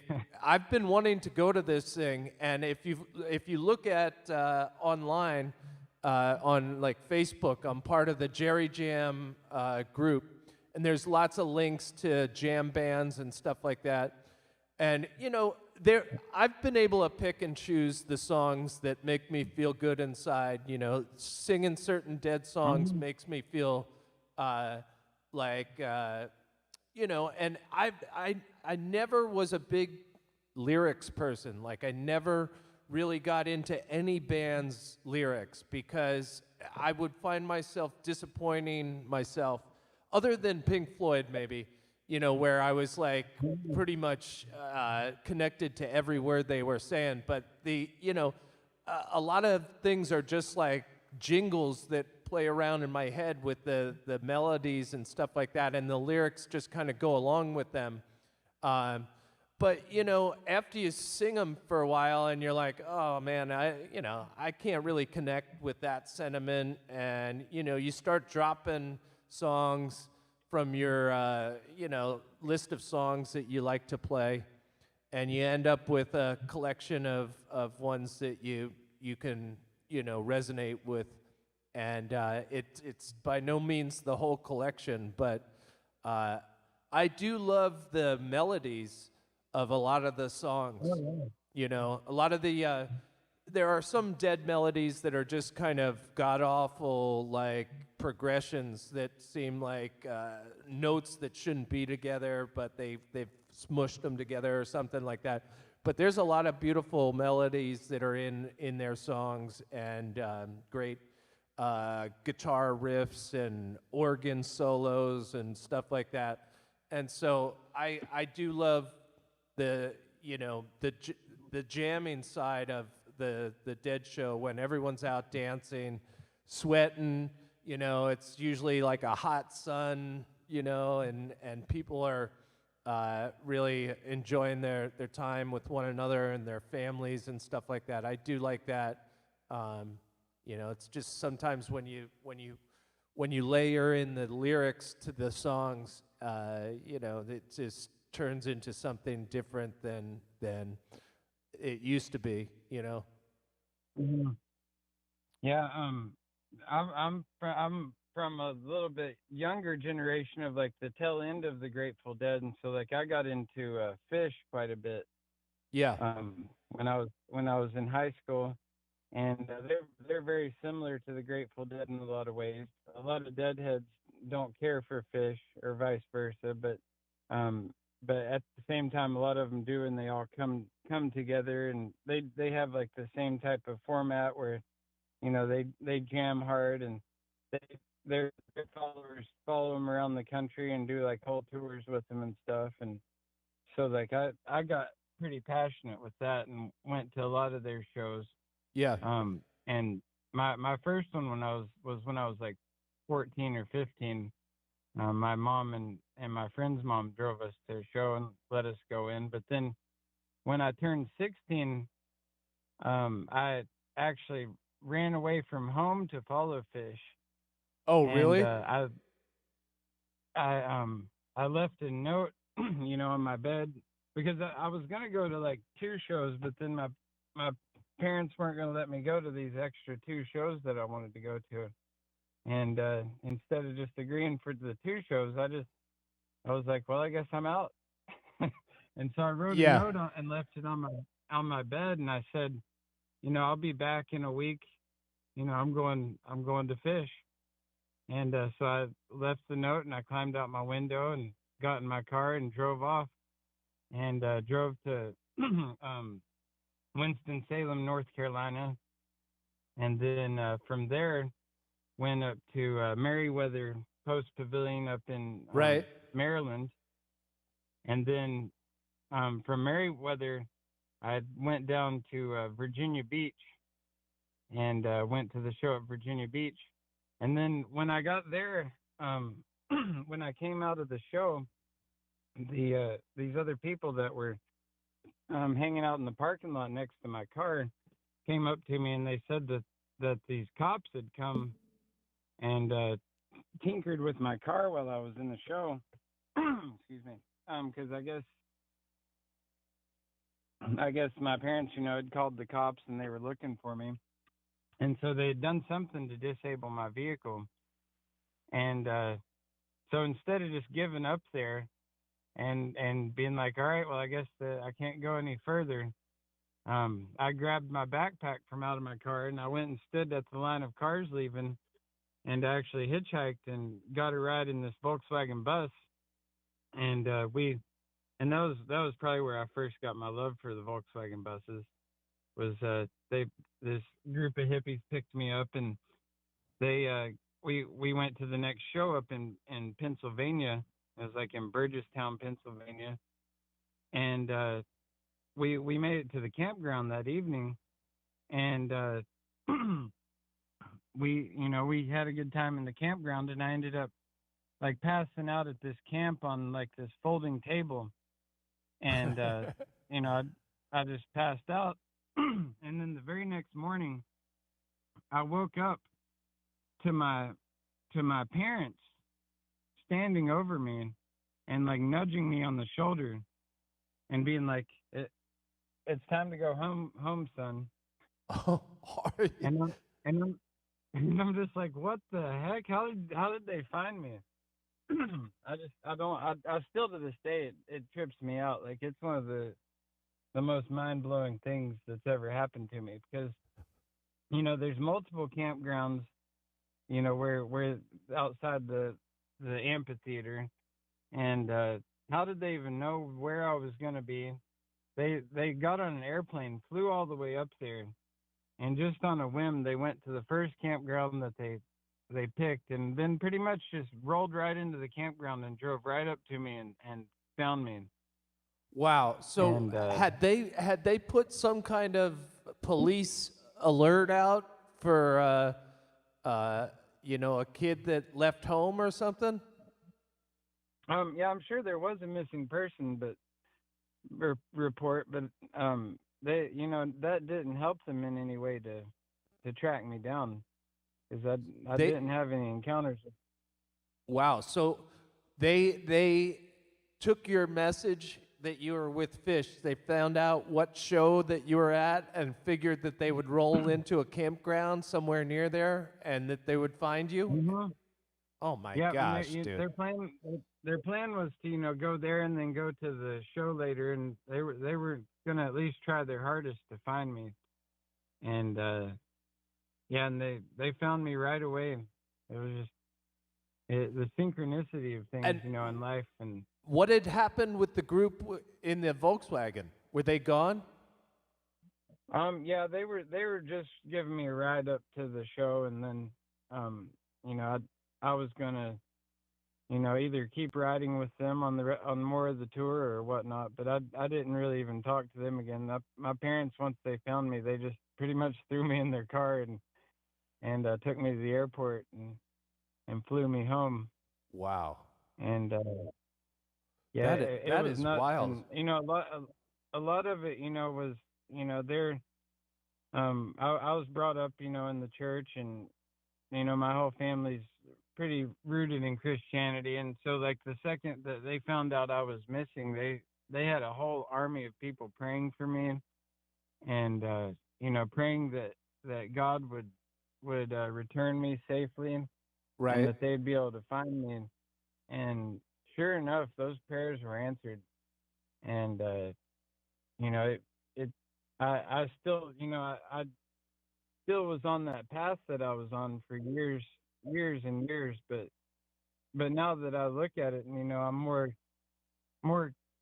Christian based, I really appreciate the power of prayer. Yeah. Yeah, and honestly, there's a lot of people that connect with the life of Jesus and everything he stood for and everything, and then they get into a church environment that just seems to throw all of it on its head, and everyone's living a life that seems to be in complete disregard of what they said that they believe, and I don't know. I love authentic people, and once I see someone living like a super hypocritical life, it's just kind of like a big turnoff. It's like Yeah, that's the same. they'll go to church, and on the way home they'll be ragging on the people that they met at church or whatever, and it's like, well, wow, did you guys not Yeah.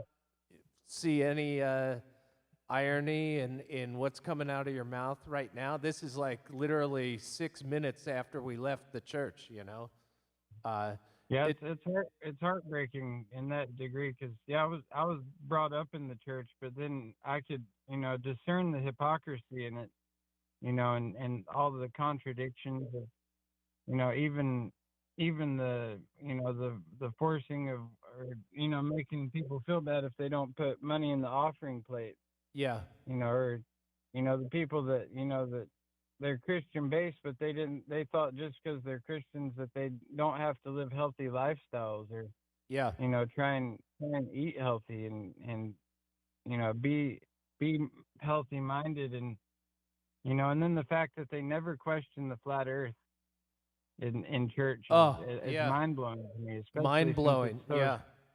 And actually, if you even mention it, it's like you're blaspheming, because you're questioning God's creation, and it's like, no, actually, we're seeing through all the government lies that have been put in front of us so that we can see God's creation that has been covered up.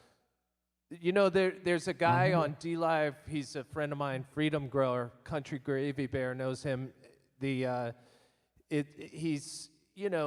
plays a pretty awesome guitar, and he talks a lot about. You can tell he's got a pretty Christian faith behind him. But he's talking about around him there being so many churches, and the parking lots are not used during the week. There could be lots and lots of homeless people and lots of activities that could be going on in a church other than Sunday or whatever, that would be representative of what the original Christ followers might have meant, or Christ himself is talking about. Like being.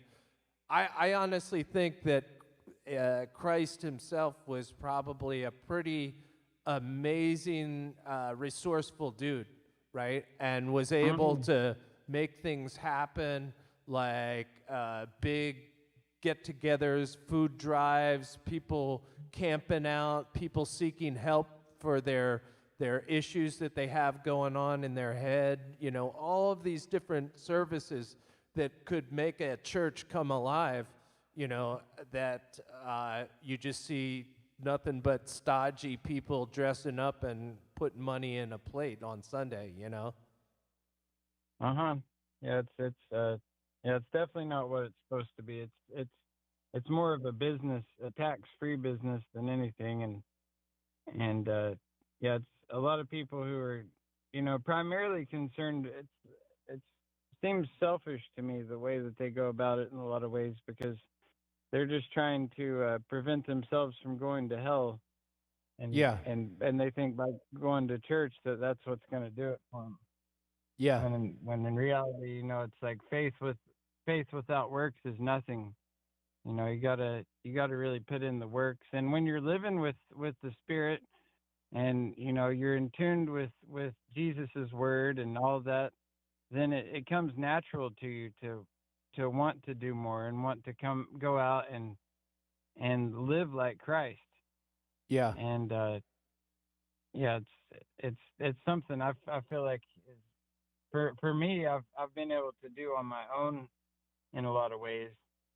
And I would love to find a church that I jive with, and whatever. But I also, I have a lot of problems with the fact that they even gather on a Sunday, which is the day of the sun, yeah. and also they push Christmas and Easter the way that they do, Oh, yeah. especially It's crazy, when dude. I've done so much research on their pagan origins and traditions, and even how if you rearrange Santa, it spells Satan. Yeah.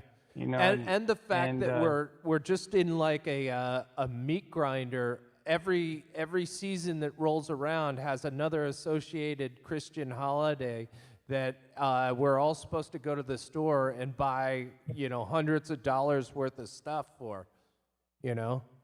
Mhm. It's like and obviously these holidays are being put into the cycle to keep the economy going. It seems like the Mhm. it's all Yeah, I mean, our connected. economy would definitely Thanksgiving and collapse if it wasn't for these holidays, because we built our structure around them, unfortunately, to this point. you know if you had a church that played reggae music that you could dance to, you would probably go, wouldn't you? Oh yeah, yeah, and that's why I love going to reggae shows.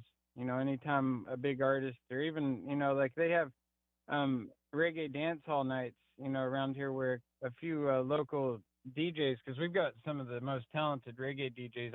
I DJ reggae myself too, but there's some of the most talented ones in the world are here in Portland, and so they'll have a night where people will go to, you gather at a local bar or something, but still the spirit level that's there is just, it's way more, does it for me than at a church.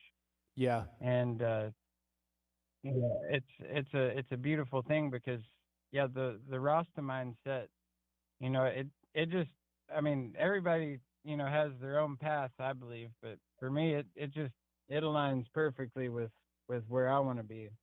Yeah.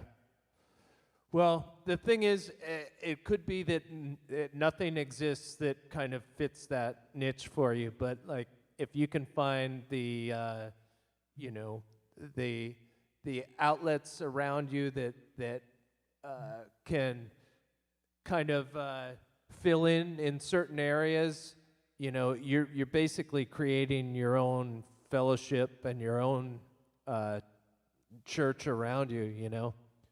Uh, Mhm. And honestly, like these groups that we get together with on YouTube here, and all the community that we're in and a part of, be it this that we're doing right now, or Brian Stavely, or Owen Benjamin. When I get together with these communities, and we talk about real things, and talk about God and creation and living good, wholesome lives, like that's church to me. Like well, that's dude, you know honestly, if you were, I would totally be on board if you were to like get your live stream going and you were to like fire up some really, what you would consider awesome reggae tunes to kind of fellowship and worship to, in terms of just the Rasta message, and put it all together into something that is fun to listen to, and then maybe interface with people that call in or what have you.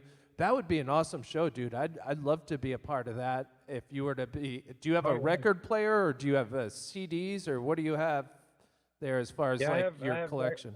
I have some turntables, and I've got a pretty decent vinyl collection. What and, if you were to I like thought about doing that live stream and some reggae combo in with maybe some call-ins and stuff like that. And Country Gravy Bear, he's out there jamming, but he also gets the turntable going, and I love connecting up, and he's got like some old school Jimi Hendrix going, and he's playing along with it, or I could just see a turntable-based Rasta reggae show that would be awesome, to listen to. I would definitely be a part of that if you were to start something like that. Yeah, no, that's definitely something I might definitely have in the works. One of my friends here in Portland, he created this app actually, which you can download in the App Store on your phone for free, and it's called Nice Up Radio. And, Nice Up. What's that? Nice Up, like NICEUP. Yes. Okay. Nice Up Radio. And it's also, he's got a SoundCloud page as well, but it's all these DJs get together worldwide, and they've all got certain set times that they play on there, and it's 24 hours a day of good positive reggae music. And when I'm not listening to truther shows, that's what I've got playing in my car when I'm doing Ubers, or nice. Even when I'm at home cooking or whatever, because it's nonstop, just the best music you'll listen to. And I'll check that out, man. It broadcasts in over like 52 countries worldwide, and there's DJs from all over the world that play on it too. But I feel so blessed to, this is where it comes out of, right here in Portland. That is awesome. And would you be able to, you could just dial into Nice Up and build your show around that musical content. And that would be probably awesome, especially if you were had interaction with people in the chat and calling in and stuff like that. Or at some point, we got to do the Zoom chats, because I love seeing the other people. I love going into the live streams where you're seeing the other faces move around, Yeah, definitely. That'd be great. Dude, I think that would be awesome. I think you're an awesome dude, and I thank you so much for calling in. I've got to head out here and do some family stuff, but I wanted to thank everyone in the chat too. Like a whole bunch of people came, Mr. Elliott,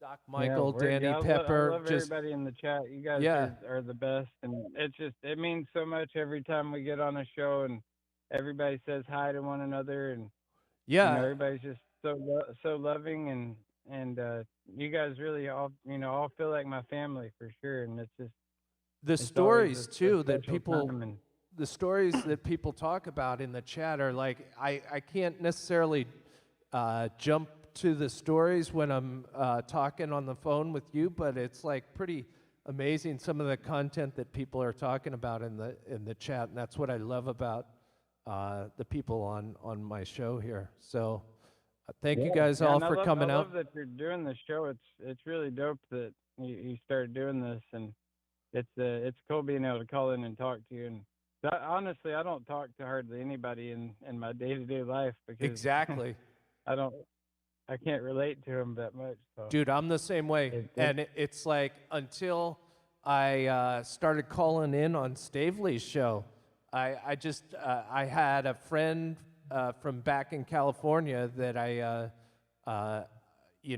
connected with in the truther community, and then when I moved here, you know, there was a couple Facebook pages that I became a part of, but honestly, I just enjoyed jumping more into a community of people that regularly get together and talk about stuff, and so calling into Stavely's show was like my first time to reach out to people, you know, but I'm the same way. I just, you know, when there's not many people around you that kind of look at the world the way you do, as far as through a certain set of lenses that you know, sees through a lot of the matrix of American life and stuff like that, it's just really hard to connect with people. Yeah. And so Yeah, it can be very isolating, that's for sure. It's like, you know. but Yeah. these live And, streams yeah, are this is- amazing. I mean, they don't make it super easy. You know, there's still like a bunch of little hiccups in the process. But just the fact that, you know, there could be a call-in show that could be thrown together relatively quickly. If there's anything that, like, if you were to do a streaming show, if there's any knowledge that I had that I could help you with, just let me know. I'm not brilliant at this stuff, but I have been able to set up, you know, some of the components that make up the show, and it's fun to learn from other people that are doing stuff as well. You know, the different software they're using and things like that. But as people get motivated to put out content, I think we are all starting to find our family. You know, like the group that we've been missing. So. That's Yeah, and that definitely means everything to me, to know that there's other people who believe almost everything that I believe, you know, and it's just to be on the same page in that aspect is just, it's everything to me right now. Like it's helping me grow, and I think it's helping us all grow to get to the next level. And because we found each other, and and it's important. yeah, and even the stuff that we don't agree on, you know, there's a lot of aspects of truther stuff that I haven't put in the time to kind of like absorb yet. But the fact that you can be around people that would not judge you for the kinds of content that you have in your head is super awesome, you know, because the rest of my life is consumed with like knowing that if I told people what I actually thought about the world, I would probably be looked at as a crazy person, you know? Yeah. Yeah, exactly. Anyway, I definitely. Rasta, Get I off love here you, and buddy, and let thanks you for get on with calling your in. day. And thank you everyone in the chat for hanging out today. I'll do some more jamming maybe later on and play some more songs. But have an awesome afternoon. Bye. All right, peace out. See you, Rasta.